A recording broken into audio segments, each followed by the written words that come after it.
Hello everyone, আসসালামু আলাইকুম। আজকে আমি টমেটো চাটনি বানাবো। এখানে আমি টমেটোগুলো কুচি করে নিয়েছি, আর এখানে একটু কাঁচামরিচ নিয়েছি আর পেঁয়াজ কুচি নিয়েছি। এটা ঝাল ঝাল হবে, এজন্য কাঁচামরিচটা বেশি করে নিয়েছি। এদিকে তেল গরম করার জন্য কড়াইটা গরম করতে দিয়েছি। মিসেস সুমায়াস রেসিপি বাই হাউসে আপনাদের স্বাগতম। দেখতে থাকুন পুরো ভিডিওটি প্রথম থেকে শেষ পর্যন্ত। আমার ভিডিওটি ভালো লাগলে লাইক, কমেন্ট এবং শেয়ার করে দেবেন। পাশে থাকা বেল আইকনটি চেপে আমার পাশে থাকবেন, যাতে সবার আগে আমার ভিডিওটি আপনাদের কাছে পৌঁছে যায়। এদিকে কথা বলতে বলতে কড়াই গরম হয়ে গেছে, আমি তেলও দিয়ে দিয়েছি। পেঁয়াজ কুচি, কাঁচামরিচ কুচি এগুলোও দিয়ে দিলাম। টমেটো চাটনি করতে বেশি একটা মশলা লাগে না, সামান্য ঘরে থাকা যা থাকে এইগুলা দিয়েই করা যায়। এখানে আলাদা কোনো আমি মশলা অ্যাড করি না, প্রতিদিন আমি যেভাবে খাই ওইভাবেই ইউজ করছি। এখানে লবণ দিয়ে দিয়েছি আমি, তাড়াতাড়ি যাতে কাঁচামরিচ পেঁয়াজ এগুলো ভাজা হয়ে যায় জন্য। আর 2 চামচ হলুদের গুঁড়া দিয়েছি। এই তো আমি এখানে টমেটোগুলা দিয়ে দেব।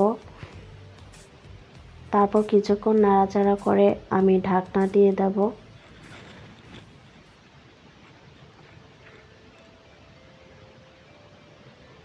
একটু পরপর নেড়ে দেখব কতটা পানি বের হয়েছে, না হয় আবার নিচে লেগে যাবে, এজন্য।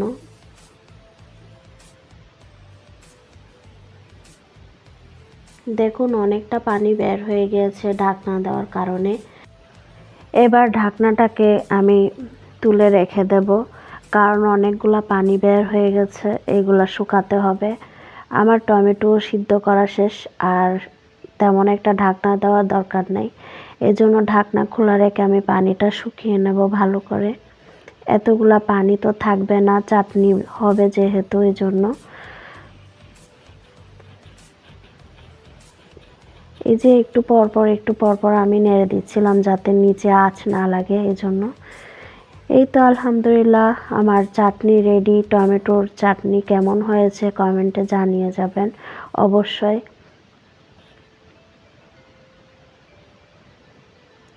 আমার তো খুবই পছন্দ এই চাটনিটা, এটা গরম ভাতের সাথে খেলে খুবই ভালো লাগে।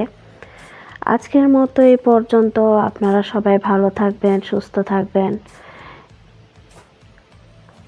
আসসালামু আলাইকুম।